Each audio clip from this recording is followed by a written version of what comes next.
Bom, então pessoal, meio que para fechar a nossa aula aqui, eu vou fazer esse penúltimo slide aqui sobre os requisitos fundamentais de tratamento, tá? Do tratamento dos minérios, e aí depois eu vou discorrer um pouco mais densamente sobre esses requisitos, tá? Então, vamos pegar o ponteiro aqui para eu poder falar para vocês, tá? Revestido de uma natureza nitidamente econômica, o tratamento de minérios viabiliza o aproveitamento de diversos recursos minerais, cada vez mais complexos e com menor teor de substância mineral útil, tá? Então o que acontece? O nosso tratamento de minérios, ele tá hoje em dia está se tentando tratar minérios cada vez mais pobres no que me interessa, no mineral minério, entendeu? E aí aqui eu vou mostrar quais que são as características que o meu mineral minério tem que ter, aliás, que o meu minério tem que ter para eu conseguir separar esse mineral minério do mineral de ganga, tá bom? Então aqui eu vou só fazer uma primeira introdução sobre esses requisitos, depois eu vou falar efetivamente dos requisitos, tá? As principais características dos produtos obtidos a partir de operações de tratamento de minérios estão relacionadas à qualidade e à composição química dos mesmos. Então, usualmente, qual que é a diferença entre o mineral minério e o mineral de ganga, tá? A principal diferença é a qualidade física, são as propriedades físicas, e a composição química. Então, normalmente, por exemplo, os sulfetos, eles podem estar cercados de silicatos. Tá? Então, qual que é a diferença entre o sulfeto e o silicato? Bom, o silicato é uma ligação de elementos com silício e oxigênio, entendeu? E já o nosso sulfeto é um metal com enxofre, né? Então a gente vê ali uma diferença clara entre composição química. Para além disso, a gente pode ter diferenças de propriedades físicas também, tá? Como densidade e, por exemplo, propriedades ópticas também são fundamentais, tá? Para alguns minerais, tá bom? Então, além da garantia de que as propriedades de interesse do usuário final dos produtos estejam em níveis adequados, tá? As operações de tratamento de minérios fabricam produtos com um grau de homogeneidade bastante superior aos minérios in natura. Então, o objetivo aqui é fabricar um produto que possua a composição adequada para o meu próximo usuário, né? Então, com um nível também de homogeneidade, o que acontece? O meu mineral minério, se eu ir às 8 da manhã lá na produção e ver o que eu estou produzindo, e ir às 10 da noite lá na produção e ver o que eu estou produzindo, ele tem que ser mais ou menos a mesma coisa. Só que no caso dos minérios, a matéria-prima para esses processos nem sempre é tão homogênea. Então, normalmente o minério que a gente retira da mina, ele é muito diversificado em concentração, em tamanho, em tipo de contaminante que tem. Ele tem uma diversidade ali que é condicionada ao lugar onde eu estou tirando esse mineral minério. Tá? Esse minério, na realidade, que vou separar depois o mineral minério do mineral de ganga. Então, a diversidade que existe na natureza é muito maior do que a diversidade que deve existir depois do tratamento de minérios. Então, a ideia ali, fazer o tratamento de minérios, é padronizar o meu produto, é obter, no fim disso, um produto principalmente com a composição química muito estreitamente adequada e o tamanho de partícula também bem regulado, entendeu? Então esses são aqui falando mais dos objetivos, e aí agora eu vou entrar no que eu preciso ter de diferença para conseguir, mesmo com uma quantidade enorme de matérias-primas em diversidade de qualidade de matérias-primas, eu obter sempre o mesmo produto final, tá? Então eu vou falar desses requisitos, dessas propriedades específicas, tá bom? Então são três requisitos fundamentais, tá? Então outro aspecto de extrema relevância das operações de tratamento dos minérios, que envolve a concentração, que é a separação de minerais, constitui-se um conjunto de três requisitos fundamentais, tá? Primeiro, eu preciso ter liberação das fases constituintes do minério. Lembra que eu falei para vocês ali, a gente tem um mineral minério, tá? Que é representado pelas partes pretas aqui da minha rocha, e eu tenho mineral de ganga, representado pelas partes brancas. Tá? E o que acontece?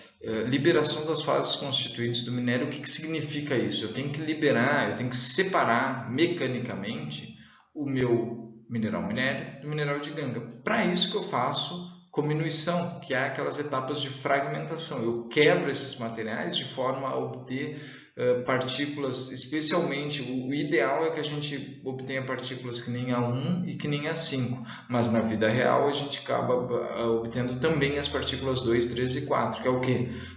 O ideal, obter partículas individuais só de mineral minério e partículas individuais só de mineral de ganga. Aí eu vou fazer o meu processo de separação, né, de concentração, eu só tenho que separar a partícula 1 da partícula 5. A partícula 1 vai ser o meu produto final e a partícula 5 vai ser o meu produto, meu rejeito, tá? O meu lixo ali que eu vou tirar fora. Entretanto, partículas mistas do tipo 2, 3 e 4 também acontecem. E aí, nesses casos específicos, eu vou ter que separar, o meu equipamento vai ter que entender como separar, vai separar as coisas de uma maneira onde ele vai colocar, por exemplo, a 2, que tem maior quantidade de mineral minério, ele vai colocar junto com a 1, e aí vai maximizar minha recuperação. Meu produto final, embora ele tenha um pouquinho de contaminante, ele é principalmente mineral minério. Então, assim, na vida real, o que acontece é tipos de partícula 1, 2, 3, 4 e 5. Tá?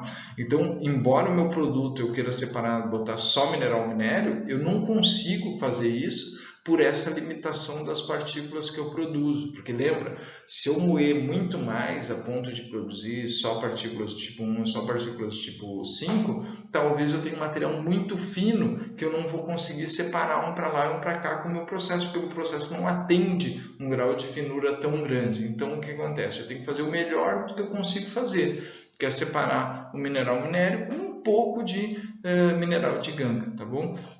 Depois, outra coisa que eu tenho que ter é a existência de uma propriedade diferenciadora. Tá? Então, eu tenho que ter uma propriedade diferente aqui. Então, esse cara, por exemplo, propriedades que deve ter aqui. Tá? O mineral do tipo 1, ele pode ter, por exemplo, uma densidade muito diferente.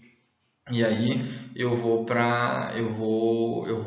passar ele para um equipamento que vai separar por densidade. Tá? Eu posso ter, por exemplo, uma susceptibilidade magnética, por exemplo, ser atraído por um ímã, que é o exemplo que eu vou dar aqui em breve, tá? Então, posso ter uma susceptibilidade magnética e isso eu vou explorar essa susceptibilidade magnética para separar o meu material, o meu mineral minério do mineral de ganga, tá? Eu posso ter propriedades que dentro da água, o meu material, esse material aqui, o meu material mineral minério, ele vai ter hidrofobicidade, ou quer dizer, ele não vai ter afinidade com a água. Então, quando eu borbulhar minério, borbulhar ar dentro de um leito de partículas, ele vai tender a ficar aderido à bolha, porque ele não tem muita afinidade com a água, mas ele tem afinidade com o ar. Então, ele sai do nosso leito de partículas ali, líquido misturado com sólidos ali, ele sai junto com a bolha porque ele não tem afinidade pela água. Então, ele pode apresentar hidrofobicidade e ser movido através de um processo de flotação, que é chamado, quando a gente usa bolhas para remover o mineral minério. Tá? Então, esses são só exemplos, tá? De como que eu faço, o que são propriedades diferenciadoras. Pode ser condução elétrica também. Então, eu tenho diversas propriedades diferenciadoras, inclusive a cor. Hoje em dia tem processos de tratamento de minérios que utiliza a cor para separar um mineral minério de um mineral de ganga, tá? E aí eu vou dar um exemplo aqui da separação magnética, tá? Que é falando de separabilidade dinâmica. Eu preciso conseguir usar essa propriedade para fazer um processo. Até um tempo atrás, por exemplo, eu não conseguia descartar a cor porque eu não tinha um processo que fizesse, eu não conseguiria diferenciar, usar a propriedade diferenciadora, porque eu não tinha um equipamento que separasse as coisas por cor. Hoje em dia já se tem, vocês provavelmente vão estudar lá em tratamento de minérios, os equipamentos de sorting, tá? Que é um equipamentos diferentes, que é uma câmera ali, com inteligência artificial, que ela vai reconhecer o mineral de uma cor e de outra, e aí vai ter uma parte mecânica que vai dar um tapa, como se fosse um tapa no mineral de ganga ou no mineral minério para eu me livrar dele, tá? E vocês vão ver uma explicação mais densa ali. O que eu vou explicar aqui é com a separação magnética, aqui que eu tenho uma esteira equipada com um ímã, e o que acontece? Quando eu coloco aqui o meu mineral minério e o meu mineral de ganga, tá? Eu vou ter aqui o mineral que vai ser aderido ao ímã, vai ficar grudado nesse rolo, e aí quando eu sair da esteira aqui,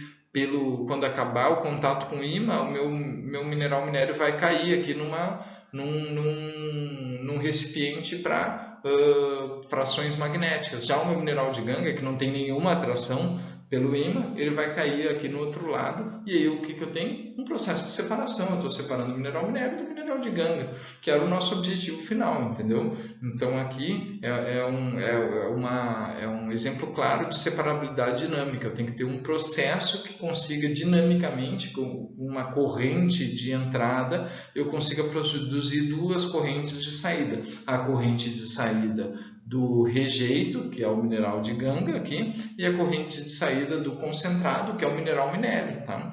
E aí são esses os três requisitos que vocês têm para que ocorra o tratamento de minérios adequadamente, tá? Então essa é a aula que eu tinha para mostrar para vocês, falando um pouquinho de tratamento de minérios, introduzindo vocês lá na disciplina de tratamento de minérios e utilizando os conhecimentos prévios que vocês adquiriram sobre mineralogia, tá bom? Então eu espero que vocês consigam entender e consigam utilizar os conhecimentos de mineralogia aplicados ao tratamento de minérios, e esses conceitos são aqui, essa é a base de tudo. Se vocês tiverem isso bem em mente, a disciplina de tratamento de minérios ela vai ficar bem mais simples para vocês, tá bom? Então era isso, vou fazer o slide de finalização ali e aí a gente encerra a aula. Bom, pessoal, então eu queria agradecer a todos que assistiram a aula até aqui, tá? Se vocês tiverem alguma dúvida, vocês podem me procurar se a gente estiver tendo aula presencial, né? Porque eu acabei gravando isso aqui na época da pandemia, então vocês podem me procurar no Instituto Federal, na sala de aula mesmo, na disciplina, ou nos corredores do IF, ou no laboratório de metalurgia, sala dos professores, onde eu tiver. Se você tiver uma dúvida, é só ir lá me perguntar que eu vou responder, tá? Se a gente estiver num período ou você não tiver a oportunidade de me procurar presencialmente, você pode me procurar virtualmente via Moodle, Classroom, WhatsApp ou e-mail, qualquer meio que eu estiver utilizando, tá? Dependendo do semestre eu vou estar utilizando Moodle, dependendo do semestre eu vou estar utilizando Classroom. Isso depende, vai variar de situação para situação, tá? De semestre para semestre, aí você pode me procurar. Se você caiu nessa aula aqui de paraquedas, por algum outro motivo, achou essa aula no YouTube aqui, tem alguma dúvida, sugestão ou crítica, você pode me mandar um e-mail para esse e-mail que eu coloquei aqui, que é o meu e-mail, tá? Se você não tem contato com o Instituto Federal de Mato Grosso do Sul, Campus Corumbá ou coisa assim, você pode entrar em contato dessa maneira comigo, tá bom? Então eu queria agradecer novamente pela atenção de vocês. E acho que a aula era isso. Eu espero que seja útil para vocês utilizarem para o futuro, tá bom? Então era isso que eu tinha para dizer e tchau, tchau.